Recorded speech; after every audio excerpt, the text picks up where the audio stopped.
God! Open academy! This is a quarterback duel for the ages. Justin Jefferson, the catch of his life. What a run by George Kittle! Jamar Chase is a man among boys. Dials up the deep ball, looking for the connection, and he's gone! Got locked in now, laser focus! That's who you are! That's what we are! That was kind of sweet. A shitty week of football. By that, I mean, it was weird. It was like, sometimes you got to go through these games to get to the games like the ones that like the Chargers Chiefs that came at a perfect time. It was like, oh my God, I just watched Zach Wilson throw blindfolded for 3 hours, and now I get to watch Mahomes and Herbert, two of the most generational talents. I mean, I watched Matt Ryan look like he's the age that he is, play quarterback, and I was just hoping for something. And now tonight, too, I get Jimmy G, and Colt McCoy, the future Hall of Famer, on national television in Mexico 3 days before Thanksgiving, 3 days before I gain 5 pounds of pure meat on my body. No muscle, pure fat. I'm just going to get fat. And I can use it because I'm only about 140 something, and my weight to height ratio is almost perfect. It's almost perfect. I need like a little more, I need like 4 more pounds. So I'm going to see if I can do that while watching the Giants beat the Cowboys at 4:30 p.m. on Thanksgiving. So we're going to go into Week 11 reaction to some of the games, not all the games, but really quick, I'm going to cover some of the shitty games that I didn't want to, but I'm just going to say a few things. Ravens Panthers. Horseshit game. I'm surprised that the Ravens won that. Obviously, they were the better team. Baker Mayfield is on a shit situation, on a shit team with a shit situation. And he played really bad. And I feel bad because I am a Baker fan, but it is unfortunate to watch. They're a perfect example of what not to do. Bears Falcons. CP breaks the kick return record for 9 TDs. Daryl Patterson, like Daryl from The Office. He doesn't really look like him, but Daryl, same name. He sliced right through that kick return defense, that horrible kickoff effort by the Bears. He just went right through it, and he scored. And somehow, by the grace of God, this team, the Falcons, are still somehow in the playoff race. I don't understand it. Even though we were terribly hurt when we played them, we lost to them, and maybe they're not as bad as I really thought they were, but Marcus Mariota throws 13 completions, and somehow they have 27 points on the board. The Saints and the Rams. The Rams looked like, as they always do in the beginning, not bad. They had a huge touchdown by Tutu Atwell. But Chris Olive. Holy fuck. Chris Olave. Chris, I love you. He had another big game, arguably one of the candidates, I think, right behind Dameon Pierce and who's the other running back? I'm drawing a blank. The other rookie running back, not Travis Etienne. Fuck, I can't think of the fucking guy's name, man. Chris Olave is a candidate for Offensive Rookie of the Year. He really, Kenneth Walker and Dameon Pierce, and then Chris Olave. He's having the best season out of any rookie receiver, and it's cool to see. It's really cool to see. Andy Dalton actually looked like a NFL quarterback on Sunday, which was, I was watching everything. That's why it was so weird, because all of the leading rusher at one point was like fucking Cam Akers. It was like third quarter, right before the witching hour. To all my NFL Red Zone viewers, right before the fourth quarter of all the 1 o'clock games, Cam Akers was like somewhere in that top 3 of rushing, and then it was Justin Fields. The top passer was Jacoby Brissett. The top receiver was fucking Wan'Dale Robinson. And I was sitting there like, what is going on? What am I witnessing right now? This is the fall of the NFL. Is this the fall off of the National Football League? $1 billion the XFL is going to take over. That's what I thought. Eagles Colts.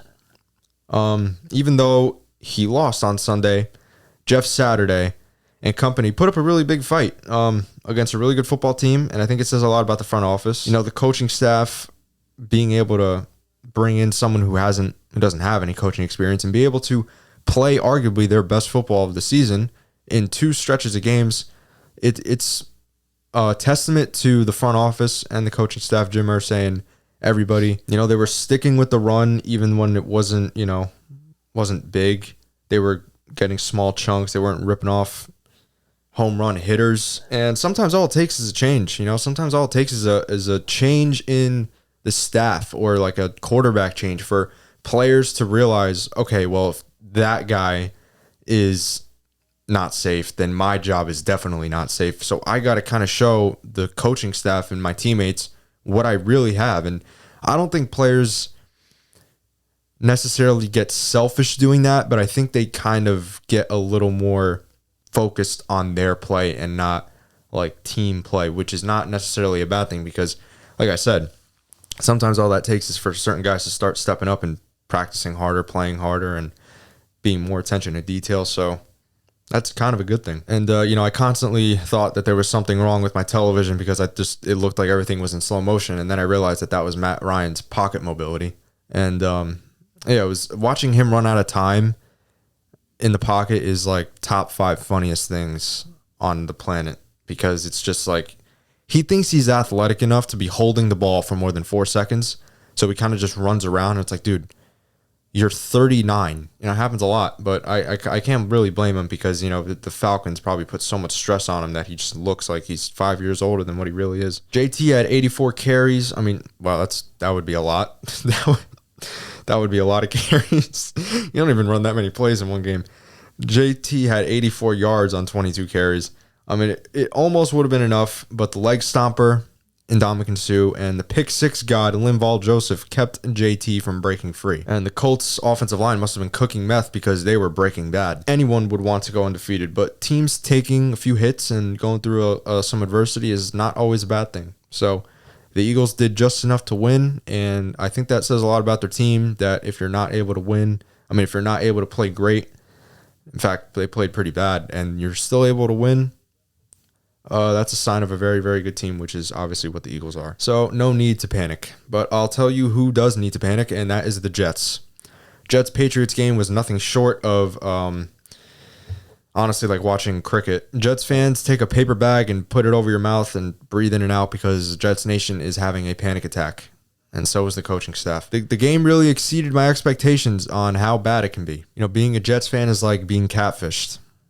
It's all at the end of the day. Sooner or later, you realize it's too good to be true. And that's what I'm starting to think right now. So I'm sorry, Ice Cream Kid. I don't know his name, but the Ice Cream Boy, the Jets fan. You don't get your chocolate espresso swirl with sprinkles. You get shit on a stick with corn. And Fireman Ed and all the Jets fans, I'm sorry. Everything that you've been through, I'm sorry. It's happening. The fallout. It's happening. Fallout, boys. I don't want to be dramatic, but Saleh and the staff, they have a really big problem. And the problem is that your defense is playing great. Your pass rush is playing great. You have a number 1 corner. Your running game, unfortunately, took a hit with Breece Hall, but it's been solid. Your offense can't get a lick of anything. Your O-line can't protect. And more importantly, your quarterback is just missing easy layup throws. And you're making mistakes too. You have drops, penalties, but more like the most important thing, like I said, is Zach Wilson is just playing bad. Zach Wilson, in a way, is playing like Sam Darnold. And even though he may have the cooler name and cooler haircut, they both see ghosts. The Jets had a total of 2 total yards of offense. I don't even know how that's possible. Like, actually, I'm not even being like, that is insanity to have only 2 total yards of offense. The Jets had more punts than completed passes. They had 103 total yards on the day. So that means 100 yards of that. Like, literally all of their yards came in the first half. Let's look at some highlights. That was the entire offense. That was it all day. Wilson missed throws, and it was just bad. But the way that it ended, it never fails to make me laugh. I counted. I think I laughed about 12 times. That punt return, that was basically the football god saying, okay, no more Bobby Boucher and Josh. That one episode of Drake and Josh where he signed up for the football team. That was how the Jets looked on Sunday. They were like, no more. I'm ending this game. The football gods they had enough, and I totally agree. I'm happy that they ended it. But for the record, the guy who predicted the Jets' record with a coin toss is still the streak is still alive. He's still accurate. He had them. He had the Jets losing to the Patriots again, and they are supposed to lose to the Bears next week. So we'll see what happens. But right now, it is still alive. So next week, 2 teams who play like they want the other team to win. That's going to be a movie. Bills Browns. Cleveland came out swinging like Nick Castellanos, and then they got swung on. Bills hit him right back with a right hook and just knocked him out.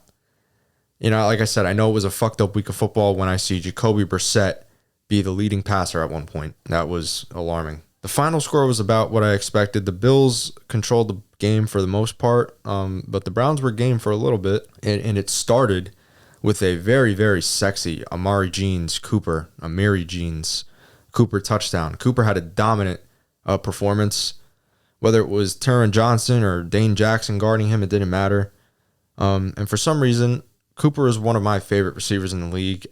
I want to say with him and Deshaun Watson in Cleveland, I think it's going to be better days, brighter days ahead for the Browns. It's going to be a deadly duo. Not even the storm of Dirty Dan from that one SpongeBob episode can stop the Buffalo Bills. They are a powerhouse on and off the field, and they somehow clawed their way out of that snowstorm and made it to Detroit. But then they had to climb their way out of the Detroit smog to the stadium. So that was another challenge that they face on the way. And eventually, King Allen found Prince Diggs in the back of the end zone, wide, gaping ass open, in the castle of the Lions. Singletary and the Dalvin Cook brother had 86 yards on the ground, which is very, very good. They stuck with it too. They kept running it, and it showed because the offense didn't turn the ball over. I think it was their most balanced performance on offense, at least, of the year. Not their most explosive, but definitely the most balanced. Lions and Giants. The Lions took a giant swing at the nuts of New York, and the Big Apple became the big car part because the Motor City came rolling into New York, man, and they just clobbered the Giants. The Bills the whole time were messing up your stadium and putting all Bills stuff in. So it's jokes on you, Lions. Go back home and you're going to be thinking that you're in Buffalo. The Giants, they looked like the team that everyone really thought they kind of were, which is a team that kind of needs to be up and not turn the ball over for them to win. So basically everything has to go perfect, and Saquon has to have 30 carries and 190 yards, and that wasn't the case at all.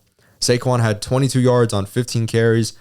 Arguably one of the worst defenses in the league. Is starting to look pretty good.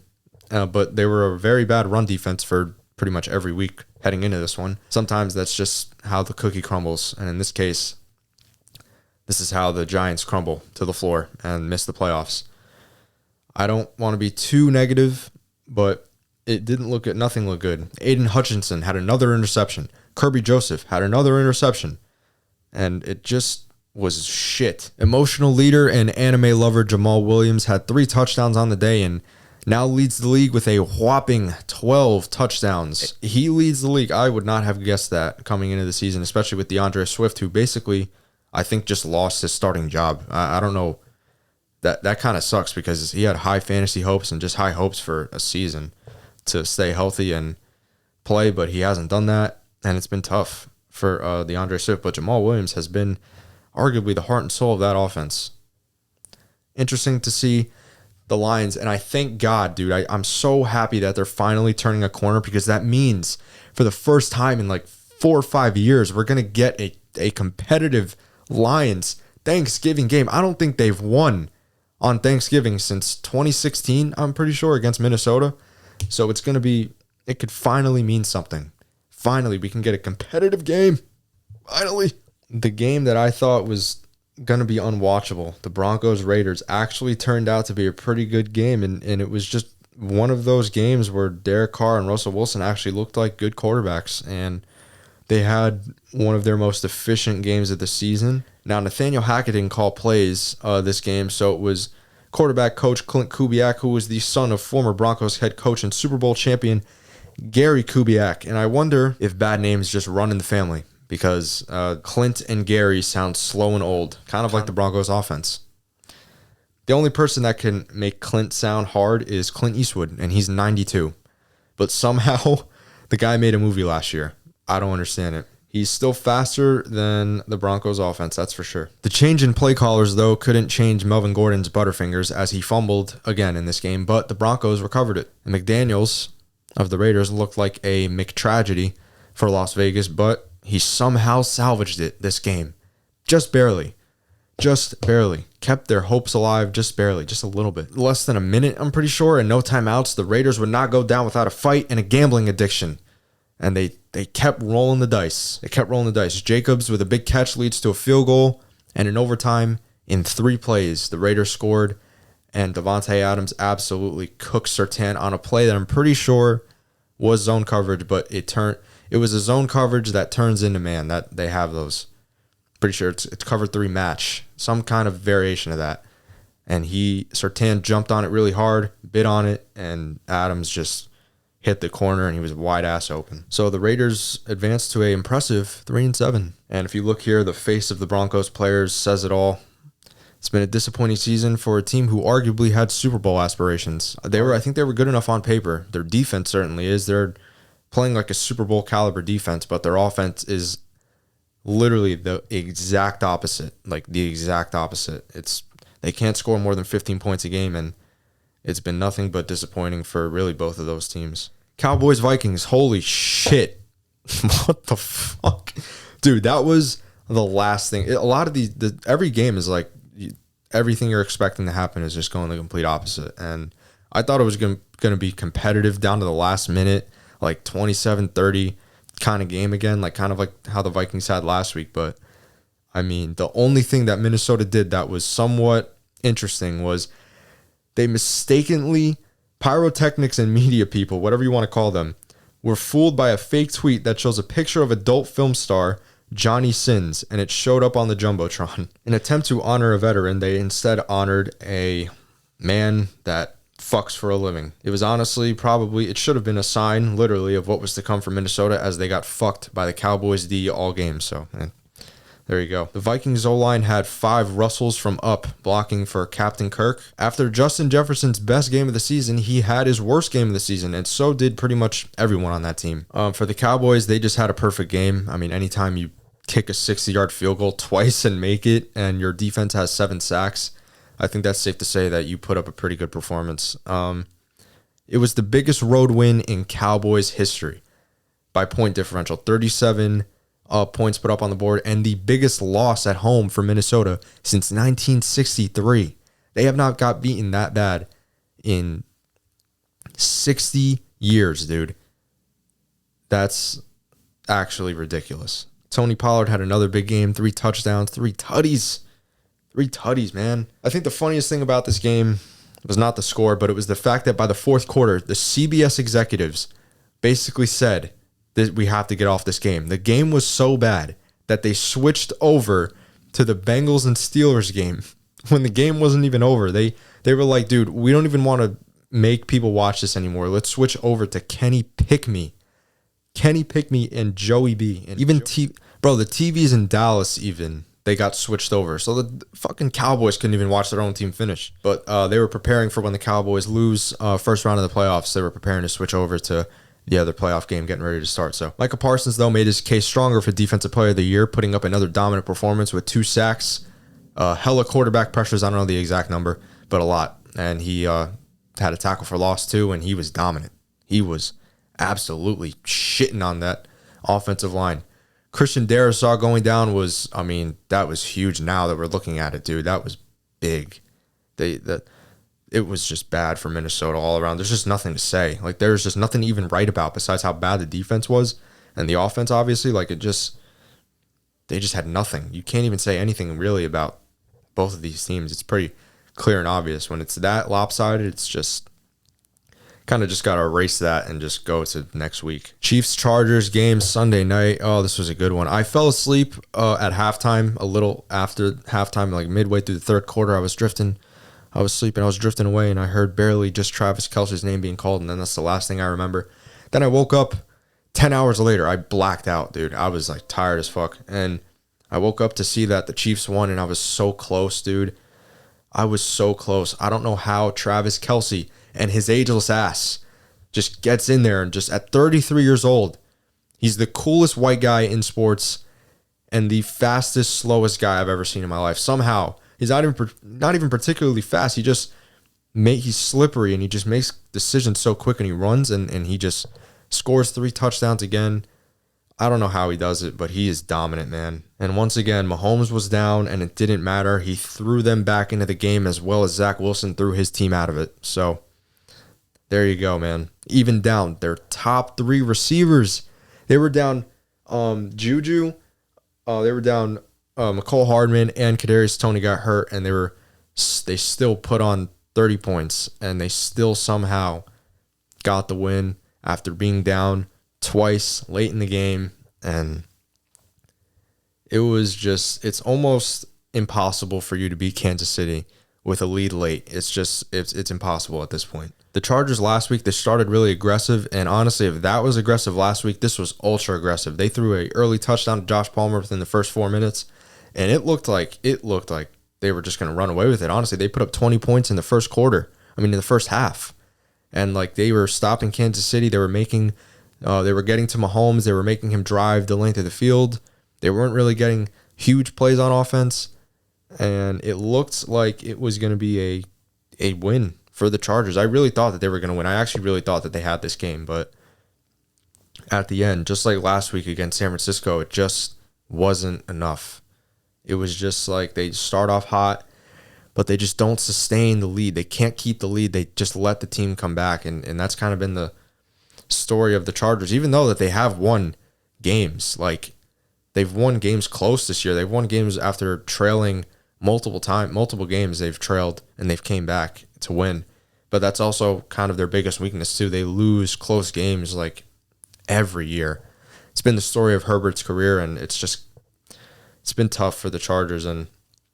But for once, they kept the runs coming. They kept going with Austin Eckler. They had 30 rush attempts. I think I'm pretty sure that's their most on the year. And it definitely showed because Herbert looked really good. The offense looked efficient. They scored 30 points, and they almost won against the Chiefs. So that's the key, dude. Don't go away from the run. I know it's never going to be pretty, and I know that sometimes you're not going to pull off the big runs, but even in games like last week against San Francisco, you have to keep running the ball. That keeps you in the game. It will give you a really good chance to win.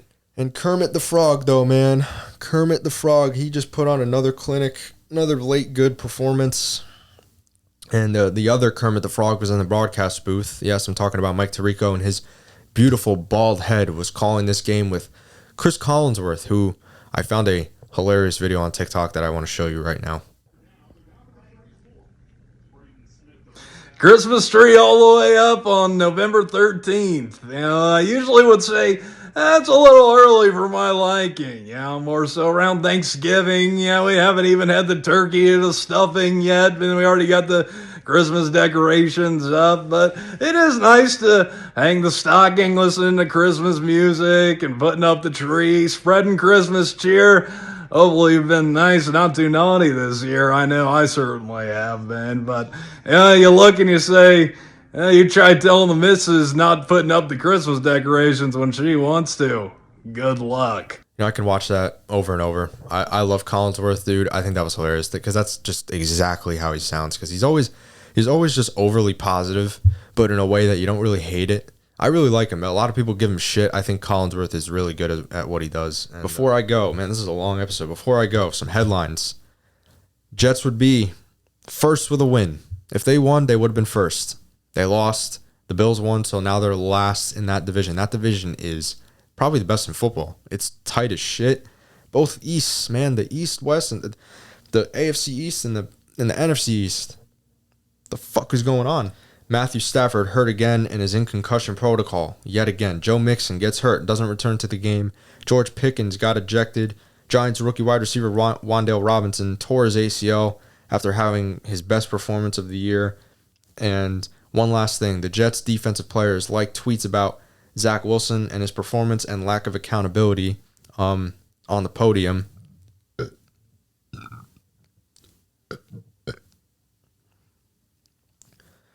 When asked if he thought he let the defense down, he answered that with a no. I'll show you right now. As an offense, though, I mean, when you guys are only able to score 3 points, the defense only lets up 3 points. I mean, do you feel like you let the defense down at all? No. And that was a firm no. I mean, he really believed that. And I mean, I can kind of understand. And listen, I'm not a guy that wants to throw people under the bus, really. Like, because to get serious for a second, I kind of understand where he's coming from, because it's like you don't want to throw people or yourself under the bus. You want to be like, we're all in this together. I think he took it like he was trying to point fingers at him, so he took it kind of personal, and he was just trying to be like, we're all in this together. This is a team effort. Nobody let anyone down. That's not a moment where you deflect. You know, that's a moment where you take accountability and you say, like, that was me. That was totally on me. I fucked up. I played terrible. I have to be better. That's your chance right there to do it. And he just answered with a no. Like, it was a little hard to watch. I'm not gonna lie, because players, dude, everyone else was saying how bad it was. Like, Saleh was saying the performance was dog shit. Garrett Wilson was saying the performance was shit. Like, you have to, as the quarterback, as the future franchise leader, like, you have to be able to say right there that it was on me. And I know it's tough. It's a tough position to be in. I don't want to clown him for it, but dude, as a 6-4 team, that's usually a great thing, especially for the Jets, but it looks like the same old. And I don't know. It's going to be tough, but just keep your head up. It could be worse. It could be the Panthers, you know, or it could be Jimmy G's ex-girlfriend. Whoever that girl is, I'm sorry. You dropped it. You fumbled the bag so bad. Fumbled the shit out of that bag. Just like Melvin Gordon fumbles the shit out of the ball. Week 11, bro. What a week. What a week of football. Week 12 next week. This has been the reaction video. I'm dropping, before you go, I'm dropping a video probably tomorrow or Wednesday. It's going to be another film room video type kind of thing, just like a quick commentary video. I dropped the Dolphins video on Friday. That's doing really well. They got I think it's at 40K now. So thank you guys so much. Damian Pierce video hit 65,000, bro. Thank you so much. I can't even put into words. Like, I did not expect that at all. So keep the subs coming, keep the support coming, keep liking, keep sharing.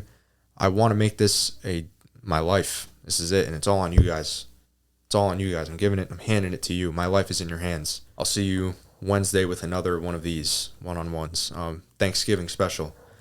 I'll see you.